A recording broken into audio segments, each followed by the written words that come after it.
CEO and co-founder. Thanks for joining today's Local Infrastructure Hub session. We're going to discuss the best strategies for reconnecting communities that have been burdened by a lack of access to transit, and then the resulting economic opportunities that are challenging as a result of that.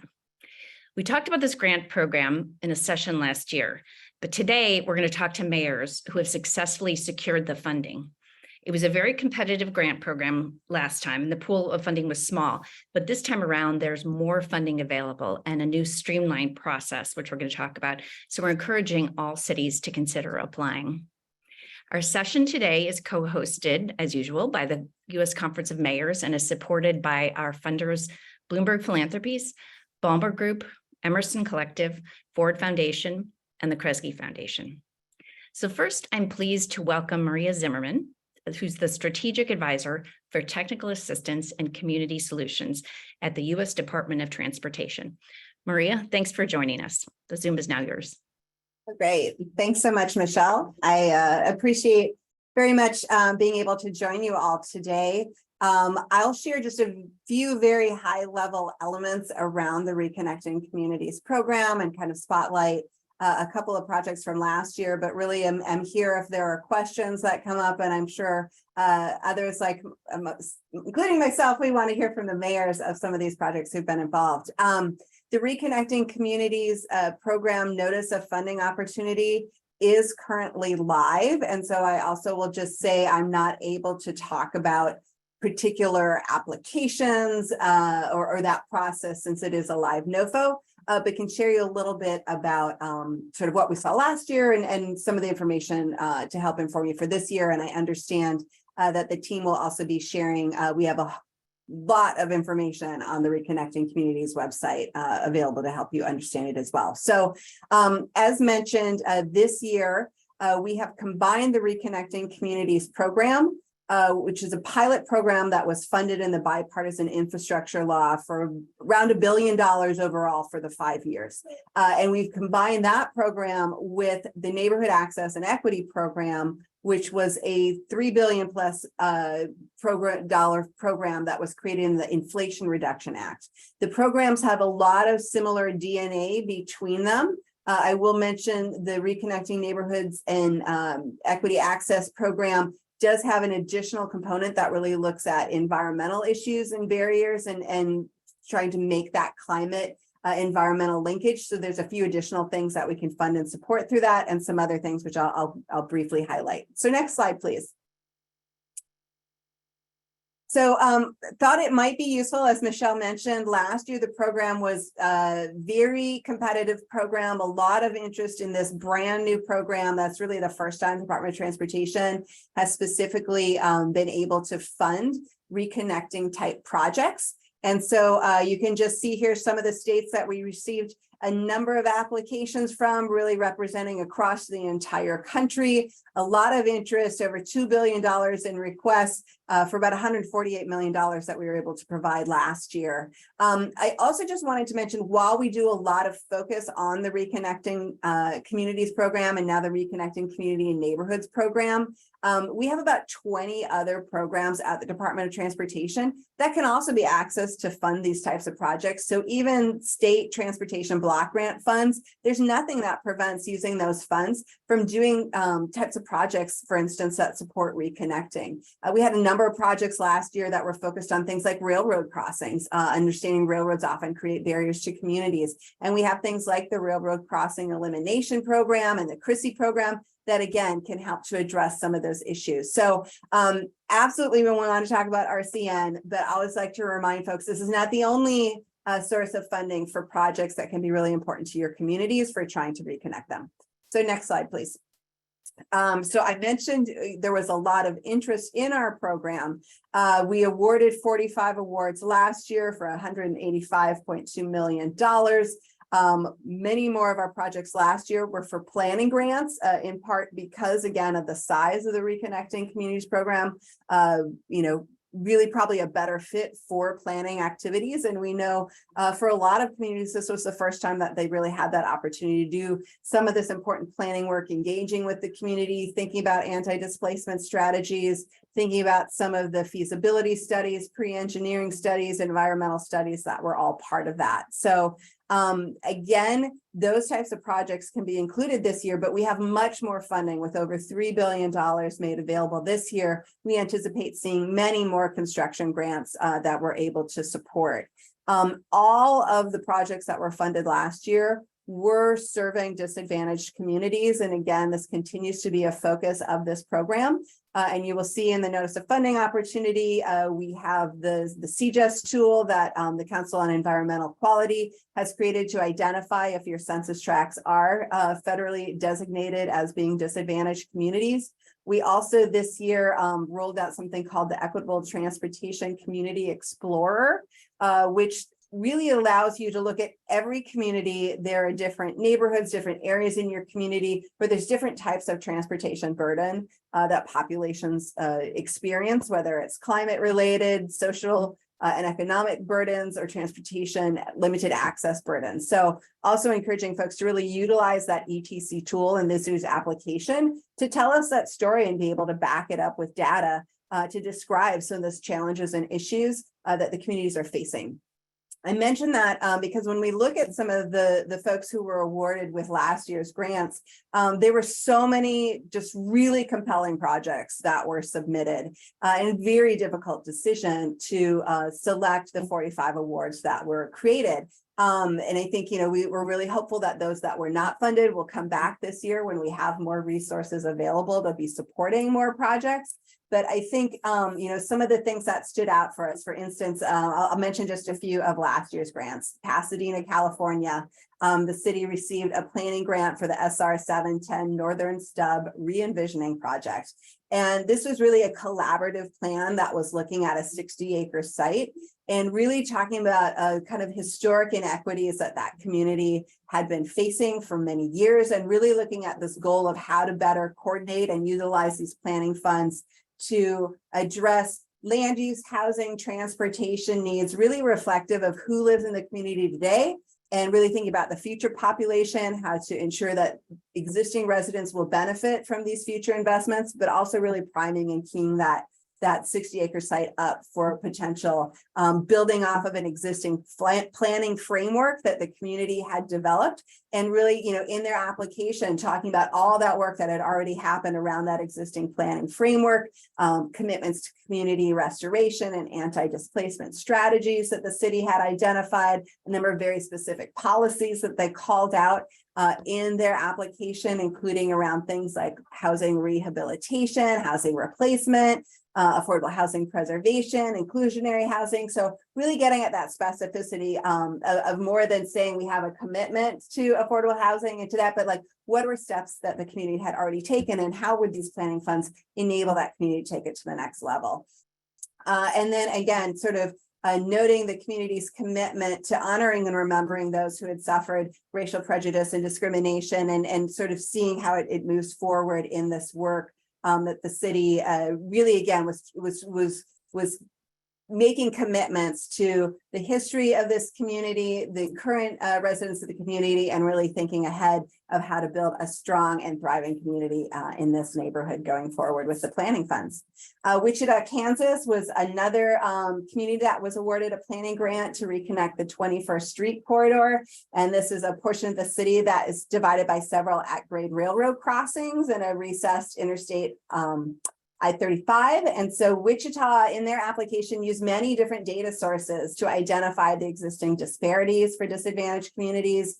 They, really told the story and backed it up with data around current transportation impacts related to pollution, noise, food deserts, lack of transportation options, and really like the very significant challenges that created for emergency services in the corridor. I think we saw that in a number of applications of talking how communities couldn't access emergency facilities or reliably get to schools or jobs or other things because a train or traffic or other things that were really creating significant barriers, or also safety barriers, and being able to call those out. The city is also using data to inform community engagement and corridor planning there in Wichita. And the community engagement plan identified multiple techniques to design to make the project accessible to people, many of whom are often excluded from that planning process. So I think we really were excited to see some of those commitments, some of that data backing that up again.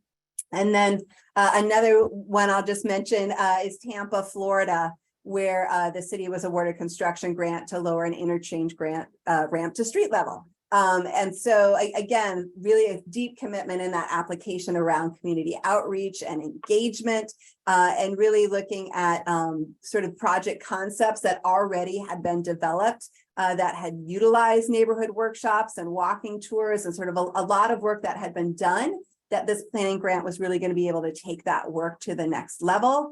And very robust partnerships that we saw in the Tampa application. We saw this in a number of the applications where it was really exciting to see, the public sector partnering with longtime community organizations, neighborhood organizations, advocacy organizations, civic organizations, as well as transportation organizations. So just a few things to call out and note as we look at what made some of the projects successful last year. Next slide. So looking ahead to this year, as mentioned, we have over $3 billion that's currently available with our notice of funding opportunity. Last year, our Reconnecting Community Pilot had two types of grants, the community planning grant and the capital construction grants. We continue those this year, but we also have a third grant, new grant category, which is called our Regional Partnership Challenge Grants. And those are funds to support these collaborative efforts and innovation. Again, that's addressing not just issues of reconnection, but also connection, really thinking about neighborhood access and that equity element that the NAE program allows us to bring in. And thinking about these strategies that, again, are going to make a strong community in terms of, community revitalization or stabilization, economic development, housing, but also thinking about things like environmental pollution, reduced greenhouse gas emission, community resiliency. So those can be planning or capital grants, and you can see much more funding this year for the capital construction grants than we had last year. This, I will say, as far as we know at this moment in time, is the most funding that we will ever have available for this program unless Congress provides additional appropriations, because we're really have this one-time opportunity with the Inflation Reduction Act to bring in, over $3 billion to support the program. So we have up to $3.15 billion that will be made available. If we don't get sufficient grant applications to kind of meet that full need, we will have additional funding that will be available next year in our NOFO. Either way, the Reconnecting Communities pilot program, we will have funding available for that for the next 3 years as well. So this is not the one time only, but it's kind of the biggest pot of resources that we will have for these types of activities, at least for the foreseeable future. Applications are due on September 28th. So I think that was my quick hit. I did see some questions came in. And so Michelle and team, I'll leave it to you if you want me to answer any of those now or later. Absolutely. We would love to have you answer questions. Our first question, let me see, from Amanda Beck. Do you want to come off mute and ask your question? You kind of addressed this a little bit, but several of us in our community are just wondering if projects need to be successful, really need to be those larger kind of projects like capping a freeway or something, or could they be network level programs of smaller improvements to, say, like sidewalks, bike lanes, bridges that kind of make a network connection but are smaller improvements? Yeah, no, it's a great question, Amanda. And yes, I think there's a lot of diversity in terms of what makes for an eligible and competitive project. Last year, we funded a lot of different types of projects. They weren't all just, freeway capping projects. There were some that really were sort of exactly that. What's the network approach? What's the combination of sort of improved walkability and transit access and kind of connectivity? And then, yes, indeed, we did have, some more significant projects that folks were looking at. I think it's, thinking about a set of activities that make sense. And again, being able in the application to detail, what's the need, what's the vision, what's the issues you're trying to address, and why you think that set of projects and or activities is going to really help to realize better connectivity and access and community support. So definitely don't feel like it just has to be one big, really huge project that's going in for funding for that.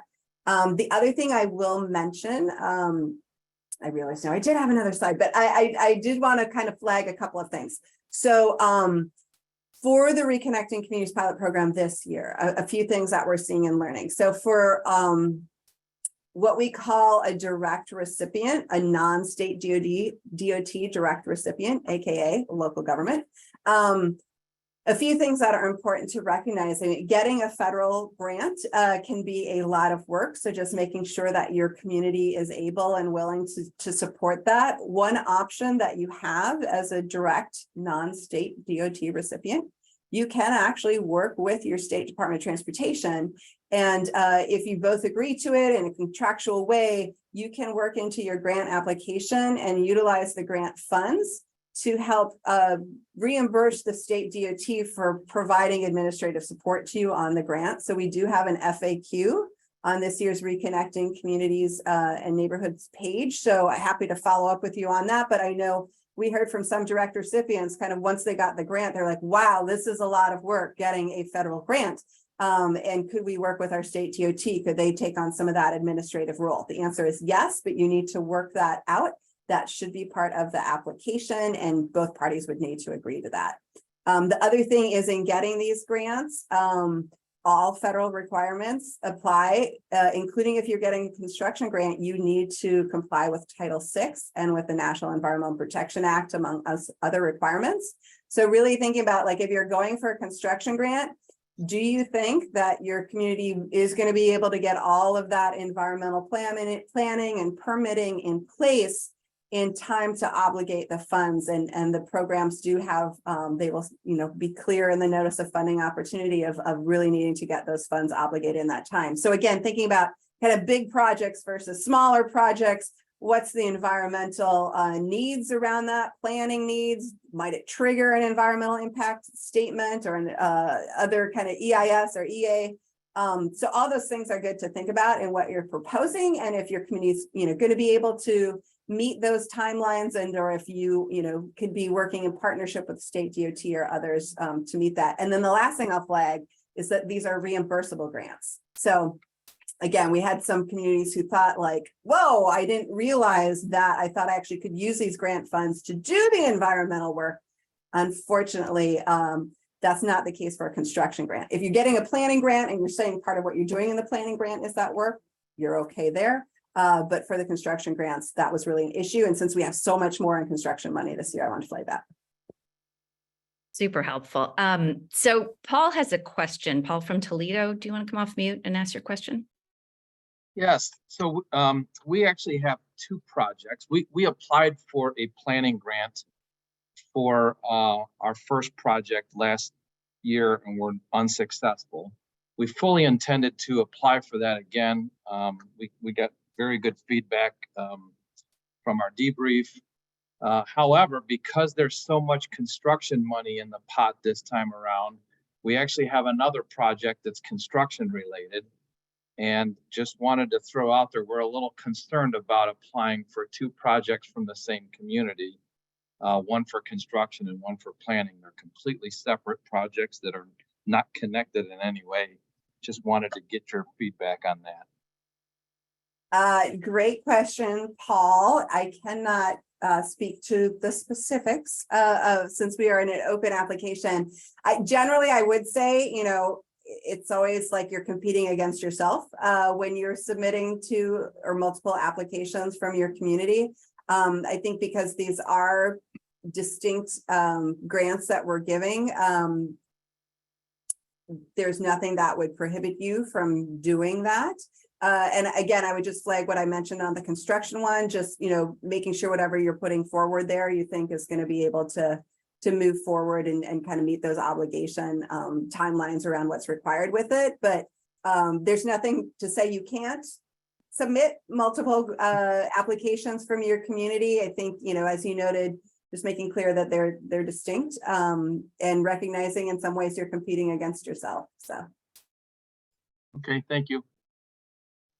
And Trevor from Pennsylvania has a question.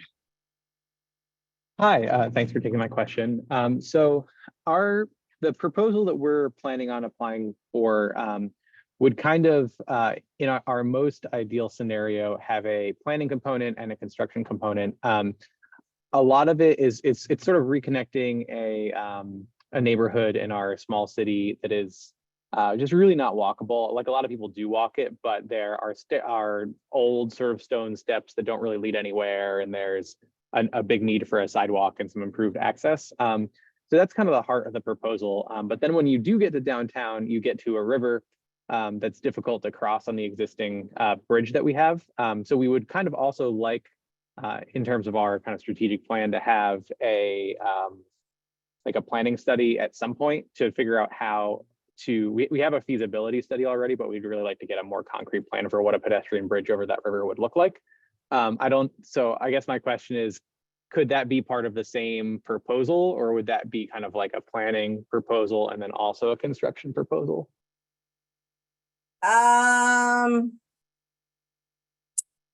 I probably can't speak too specifically, or I might get myself in trouble since the NOFO is.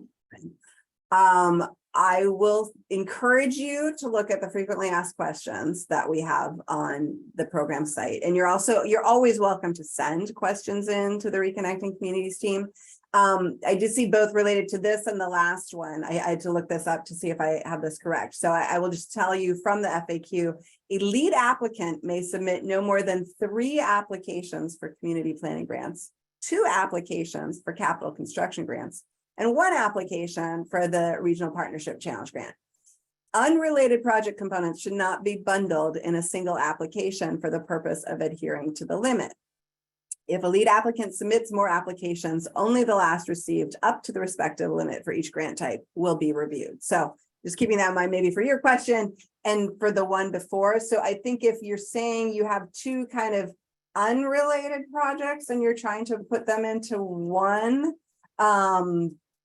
I would just check the program site to see whether or not you're complying with what is articulated there. I think I can say that without getting myself in trouble. Thank you. So we have time for, I think, 1 or 2 more questions. One question I know that folks are thinking about is, how should cities be thinking about the partnerships grant and thinking through that through? Yeah, well, I would, I know we have great examples all around the country of where cities are partnering with, non-governmental partners and or other cities in your region. It is called the Regional Challenge Grant. So I think, our hope is it wouldn't just be one city going in, but really, like, how do we see that cities are coming together to address regional challenges? So, we hear a lot of times about job housing imbalance and economic development activities happening in places that don't have access to transit or other issues. And so I think, we really see this as an opportunity to be able to advance kind of a set of projects being supported by a set of partners working together in that collaborative spirit. So, certainly, like I mentioned with some of the grants that were successful last year, if you're in a place where you already have those types of regional collaborative tables that are happening and have been convening and you've been getting stuff done, and this is to build off that and accelerate, they tell that story. If it is you've been working for a while to pull that together and you haven't really had the resources to make it happen, so this is the opportunity. Again, I think tell that story. I think you will see in the NOFO, this isn't just like a regional planning grant, like there are planning activities, but it's also to like make things happen and get things done. So again, I would take a close look at what we have in the program NOFO and think about, whether or not that might be a good fit for your community and how you can really tell the story. And again, with all of these, just encouraging folks of telling the story, both in terms of, what resonates with your community. If you've got data to back that up, if you've got successes you can point to, that always helps. Again, to kind of show we're a community that has a track record of success. We've been poised for this moment. We are ready, to really take this and take our community to a place that we've always wanted to be and have maybe lacked the resources to do. Really helpful. Thank you so much. Thank you, Maria. We're now going to turn to our mayors. I'll first introduce Kazim Woodbury, who's the Just Solutions Director at Partnership for Southern Equity. Kazim is going to moderate our panel and welcome our mayors. Thank you. Thank you so much, Michelle. I'd like to introduce our guest mayors who are here to tell their story about their grant awards and their projects. I'd first like to introduce the mayor of Tucson, Arizona, which is our Mayor Regina Romero. Next, the mayor of Frankfort, Kentucky, Mayor Lane Wilkerson, and the mayor of Kalamazoo, Missouri, Mayor David Anderson. Thank you so much for being with us this afternoon to help kind of give us all some insights about your cities and your award. I have some questions that I'm going to propose to you to respond to, and I'll invite you to respond to these questions for the benefit of our participants here. So the Reconnecting Communities is the first ever federal program dedicated to helping communities that were previously cut off from economic opportunities by transportation infrastructure. This funding supports planning grants, capital construction, as we've heard, and technical assistance to restore communities for reconnectivity, the removal, retrofit, mitigation, and replacement of eligible transportation infrastructure facilities. What type of funding did you receive, and what is the status of your funded project? And I'd like to invite Mayor Romero to begin. Well, good afternoon, everyone, and thank you for inviting me. The city of Tucson is 60 miles north of the US-Mexico border. It has a long history of having big percentages of Latino residents. And because of historic redlining, Latino and other BIPOC communities were really pushed out of the center of the city of Tucson. So they were pushed to the edges because of redlining. And then came the late 50s, early 60s, where our interstate system was built, which was actually good for the economy of Arizona and Tucson, because Tucson was connected to the East Coast via Interstate 10 and the West Coast via Interstate 10. And there's an Interstate 19 that connects Tucson to Mexico. And so Mexico's our #1 trading partner. But based on historic really disconnection, right? Disadvantages, the infrastructure that was built at that time really disconnected Latino, Indigenous, and African-American communities from each other. The Interstate, both 19 and I-10, were built on traditional neighborhoods of Indigenous, African-American, even Chinese and Mexican-American families in those neighborhoods. And so we have been living with that disconnection from each other because it went right through our neighborhoods. And so many parts of the areas that we requested funding for, and we received a $900,000 planning grant, was specifically to reconnect those marginalized and disconnected communities in the city of Tucson. Interstate 19, and we called our project Atravesando Comunidades. And it was basically to build a greenway, bicycle and pedestrian connections, because the freeway is very car-centric. And Interstate 19, there's no connection, pedestrian or bicycle connections, and maybe about a 6-mile stretch. So these communities were disconnected from each other, that same neighborhood, and it is practically impossible to cross in the areas, the off-ramps of the freeway. So our work with the community for decades has been, how do we connect each other again? And many of these areas became food deserts. There was very little attention paid to the neighborhood needs. There was very little attention paid to the infrastructure needs, to bicycle and pedestrian, even transit services to those areas. And so this particular grant is going to help us build a bridge, both bicycle and pedestrian, over Interstate 19 that will connect neighborhoods in the area that otherwise don't have a way of connecting, either through bicycle or in a pedestrian way. And we're really happy because this is exactly what we feel. This is exactly what Connecting Communities Grants was designed to do. Thank you so much, Mayor Romero. I'd also like to invite Mayor Anderson to tell us a little bit more about your funding.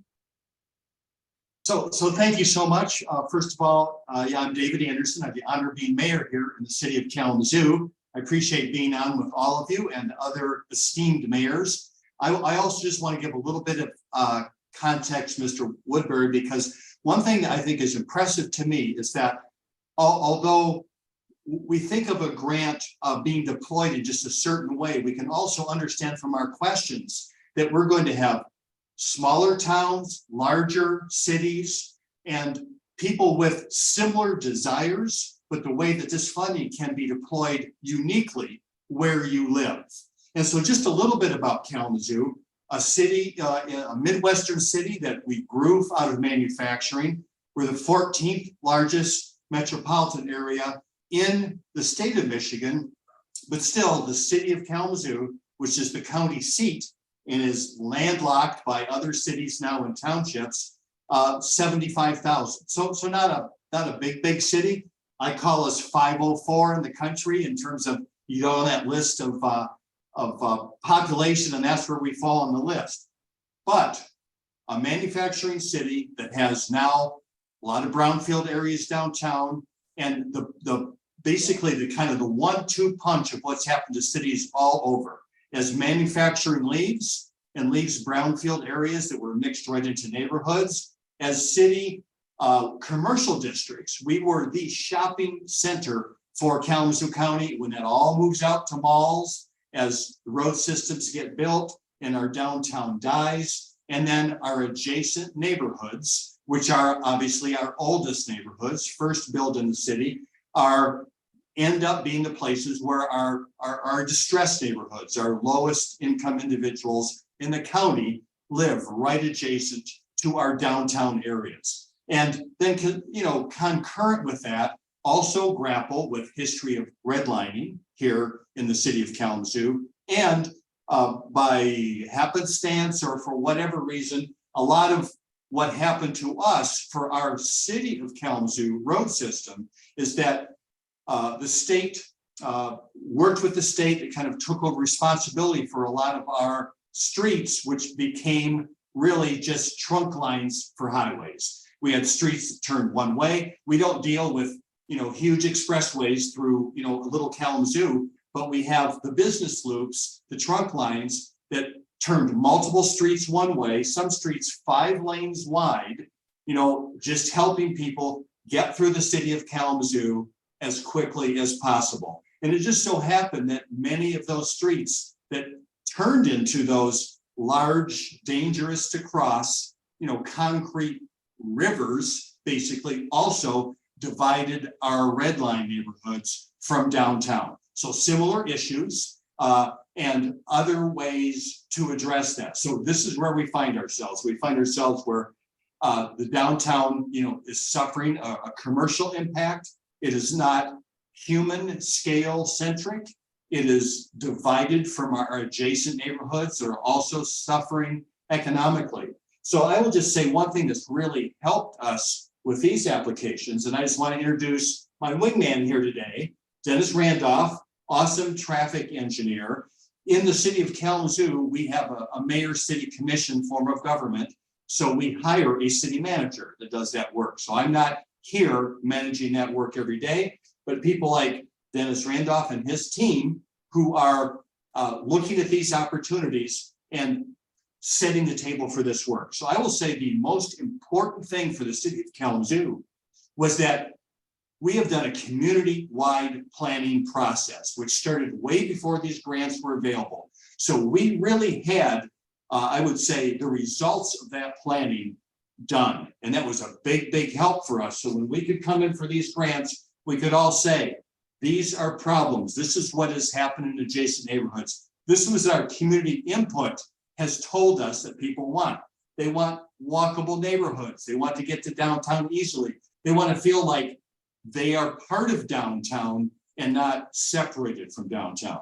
So that outreach and that engagement was crucial, I think, in helping us be successful in this grant application. Really couldn't have done it without it. And some of that initial planning was, I mean, that was locally funded. We didn't seek grants to do that. We actually had some philanthropy help with that, but getting that work done, very, very helpful. At the end of the day, we've gotten $8 million raised grant, 10 million on Reconnect, and $1 million on Safe Streets. And so what we're doing now is we literally doing the outreach, now doing the engineering, and we literally have projects to do, which we're getting started. And with all our various downtown streets, what we're going to be doing is we are reconfiguring and going back to traffic calming and to two-way streets and to an engagement in helping people feel like downtown is a safe place to be.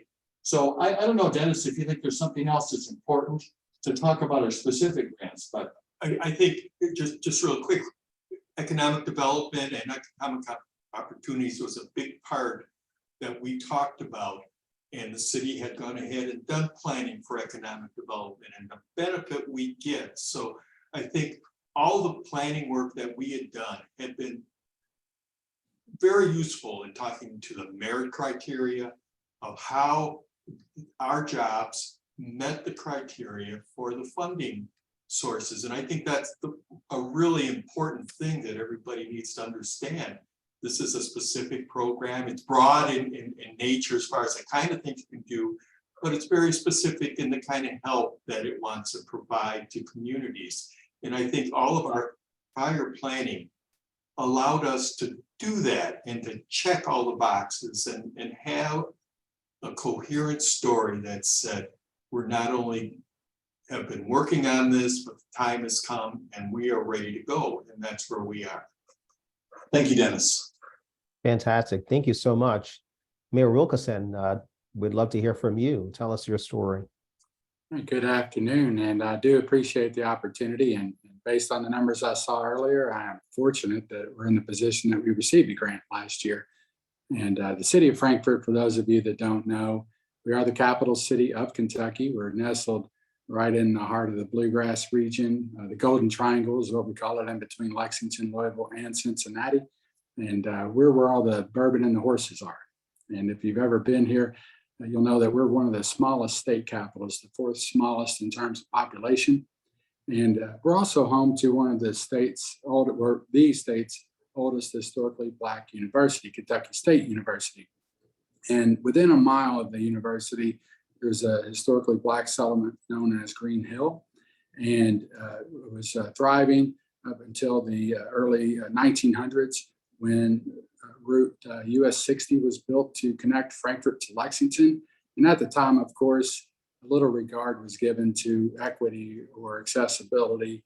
And it was just a 2-lane road for a while. But of course, fast forward now, it's a 4-lane road that is heavily trafficked and a speed limit of 45. But as we know, people do exceed that. So what we have now is a historically disadvantaged census tract on one side of the road that is walled off from all of the jobs and shopping and food options and commercial access that people need on the other side of the road. So we recognized this was a problem back in 2015, and we worked with the Federal Highway Administration to have a pedestrian and bicycle assessment, safety assessment done for the corridor.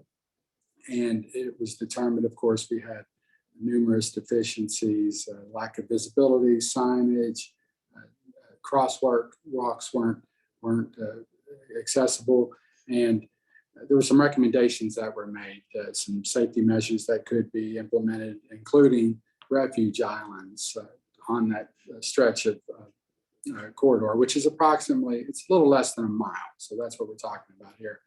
And so building off of that, so that was 2015. And of course, it was another study. And as a mayor, the other mayors will know, once the community hears you have a study, they think, oh, great, another study. What are you going to do with it? But well, in 2022, when we found out about the Reconnecting Communities pilot program, we were thinking about what we could apply for. And of course, we had this corridor that this was perfectly suited. And we had the data. We already had the community engagement from the prior study, and it was ready-made to make a successful application. So that's where we are right now. We just received the funding, and we're in the process of generating an RFP to do the planning process, and with the hopes that once the recommendations are made from the RFP, then we will, of course, apply for construction funds as well. Fantastic.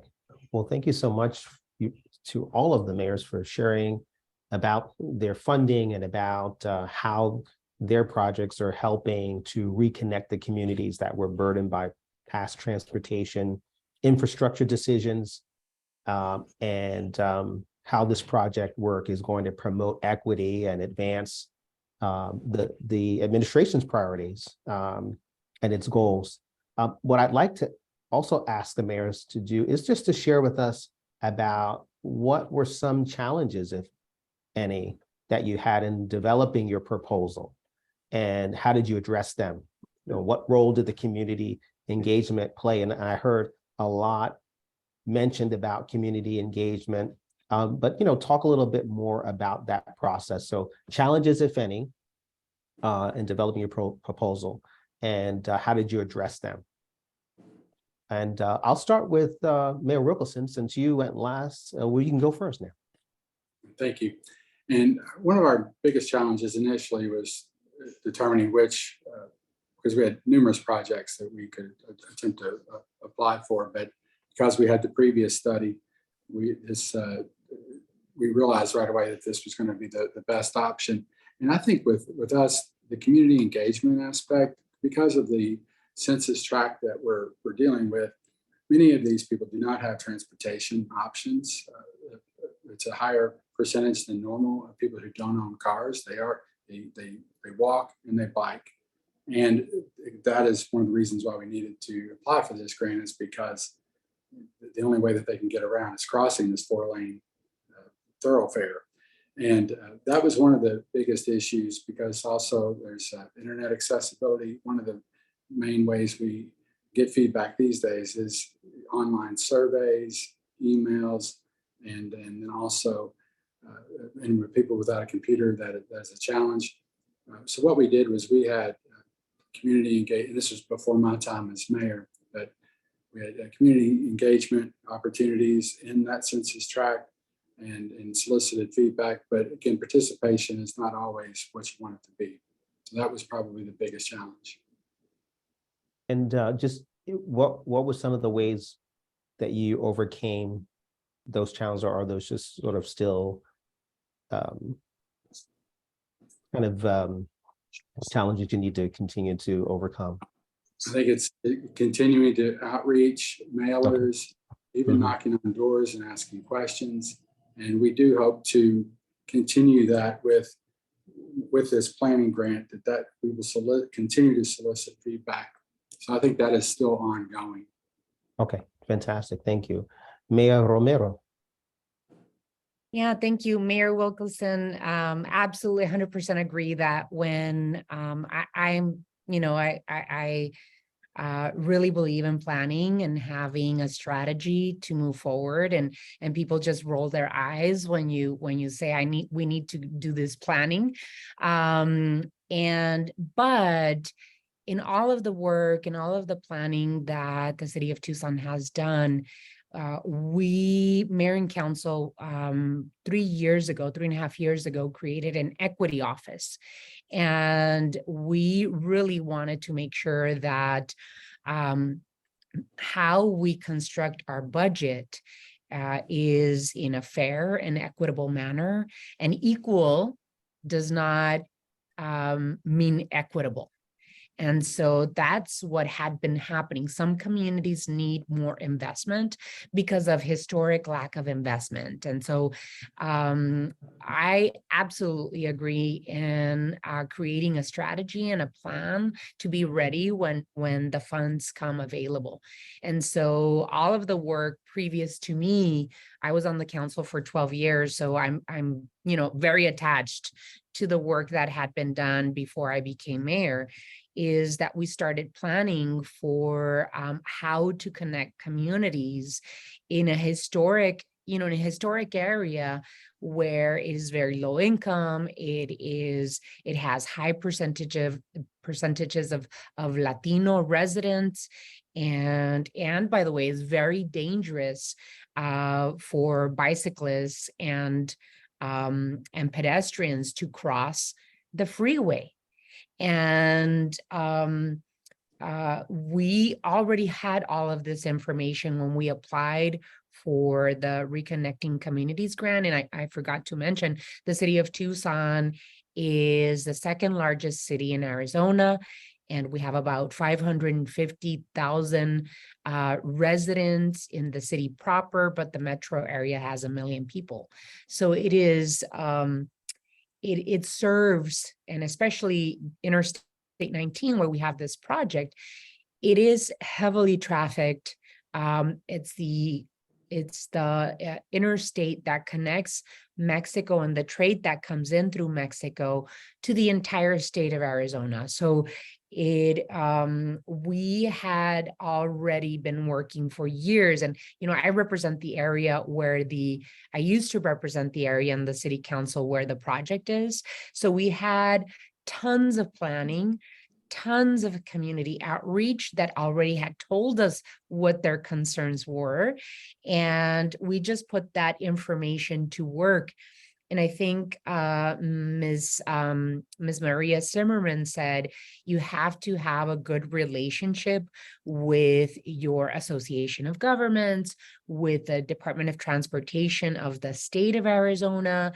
And so we build the relationships in the region and with the Department of Transportation. That's why it is, and we continue to work with them, right? They've said that they're doing some work in the area. They could go out with the city of Tucson, and we could build this bridge along with the Arizona Department of Transportation. You've got to be able to find the way in terms of partnerships, but also use the history of planning and master planning and strategy building that was there before to make some of these things happen. Thank you, Mayor Romero. Mayor Anderson, any challenges you'd like to highlight and how you overcame them? Yes, thank you. So I want to highlight two, basically, and some of this will be a little repetitive, and I know everyone's going to feel this way, I think, on the call, is that one of the hardest things you do is try to get, a full breadth of community input when you're doing outreach and doing planning. It tends to be a very small group that responds to things, and sometimes it's the same folks over and over again. And so outreach was a big issue that we grappled with. How do you get community input? And really, our response to that was take it to the community. Don't wait for people to respond. Don't just throw it up on your website and hope that people will take 10 minutes and go through some kind of questionnaire, or 20 minutes or whatever. They're not going to do it for the most part. And take it to the community. So really, there was a large effort looking at all kinds of community events and making sure we had city staff person there or some partner that would set up a table and engage with people at that event. I don't care if it's some kind of a cookout, some kind of a celebration, nothing to do, with a city activity or community planning, and really try to do that outreach. And we really had the most successful in terms of numbers of responses and diversity of responses that we've ever had doing that outreach. So that is always going to be a big challenge. But there's one other one that I'd like our traffic engineer just to talk about. It's a problem with being successful, I guess. Yeah, I think we have an excellent grant writing team, and they were able to be successful and get 3 nice grants that we needed to integrate. But I think the challenge for us has been actually putting the money to work. We've had great partners at the Federal Highway Administration and Michigan Department of Transportation to help us get our contracts going. But this whole program is different for them too. And so it has taken time. But I think just to add on to what the mayor was saying, besides that, let's get going and let's get things done attitude, what we found is, because of all our great engagement, and it's been really great, is that our engineering teams had to get used to the idea that they were going to change their designs based upon what the folks told us. And we've really done that. And every time we've gone out to the community and gotten their comments, we've made not just little changes, about where you put a crosswalk or where a tree might go, but big changes that can suit and make the neighborhood feel better. So again, I think it was a learning process for our engineers, but I think also for some of the folks we're working with, our partners, they're also having to learn the process that true engagement really means real change when you're designing a transportation system. And I think that's one of the nice things that's coming out of this whole program. It's real change, it's modern engineering. Yeah, thank you, Dennis. Thank you so much. So I'd like to just take this moment, if you were in an elevator with your peers on this call and you just wanted to give them that elevator advice before they got off or you got off the elevator, what would that advice be? And so we'll start with Mayor Anderson, we'll go to Mayor Wilkerson and Mayor Romero. Now is the opportunity to envision something that you may have dreamed about when it comes to the infrastructure where you live. Please make sure to pay attention to this opportunity and make sure that this dream about how can people live better together in this time when we're worrying about a lot of crisis can actually be deployed where you live. Thank you. Mayor Wilkerson. So now is the time to address the equity and accessibility issues in your community. In ours, we revamped our strategic plan to make the IDEA values, inclusion, diversity, equity, and accessibility a priority. And this grant fits right along with that perfectly. And if you look at the census tract that we're addressing here, it's above average in terms of poverty. It's almost triple the national rate. The income is about half of the national average. And I think if we can address those communities, it's just going to improve the strength of your entire community and our entire community. And that's one of the things I think we're long past addressing these issues as a country and as localities. Thank you, Mayor Wilkerson. Mayor Romero. Well, I would tell my my fellow mayors and their administrators to take all the plans that you have and really think about transforming the way infrastructure serves people. We've got to stop thinking about how infrastructure is going to work just for cars and cars alone. And we've got to be able to acknowledge that it has taken decades to get to where we are when it comes to disadvantaged communities, and that the time is now to transform the how we serve every community in our cities in an equitable manner. And then two, I would say, if you haven't made the plans, there's an opportunity for you to apply with the federal government, which, by the way, the federal government has stepped up incredibly during these last 3-4 years to provide cities like yours the opportunity to make transformative change. Work closely with your congressional delegation, work closely with your regional partners, and envision it, put it in paper, and work with the community to get it done. Fantastic. Thank you so much to our mayors who have joined us this afternoon. I'd like to turn this part of the discussion back over to Michelle. Thank you. Thank you. Thank you so much. Thank you, Kazim, and thank you to our mayors. Really powerful insights and really powerful lessons for others to learn from. So now I wanted to make sure you are aware of the next sort of sessions that we have and also the materials that we'll be sharing with you to help you follow up and apply for these funds. I hope you'll check out the resources on our website, localinfrastructure.org. As always, we put everything on that website. We're going to be sharing 3 case studies that detail the 2022 Reconnecting Communities Grant Award winners. So that'll provide other important lessons.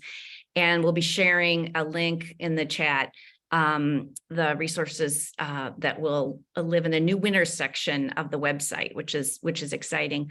Before we end today's session, as always, we want to make sure that we hear from you. So we are going to be putting up a poll to ask your feedback and input. And while you're filling out the poll, I want to share some information about our upcoming session on Tuesday, August 8th. We're hosting a session on partnerships for advancing clean water infrastructure. We'll be hearing from Zachary Schaefer, who's the Senior Advisor of the Office of Water at the EPA. And we'll also be hearing from mayors, industry leaders, others who can discuss the best strategies for working with your state's leadership to enhance your city's water quality infrastructure. We know these state-city partnerships are especially important in some of these grants. So that session is important. That's Tuesday, August 8th. So just want to thank everyone for participating today, and a special thank you to our mayors and to Kazim and our partners in the Biden administration. Thank you again for joining us today, and we'll see you next time. Thanks, everyone.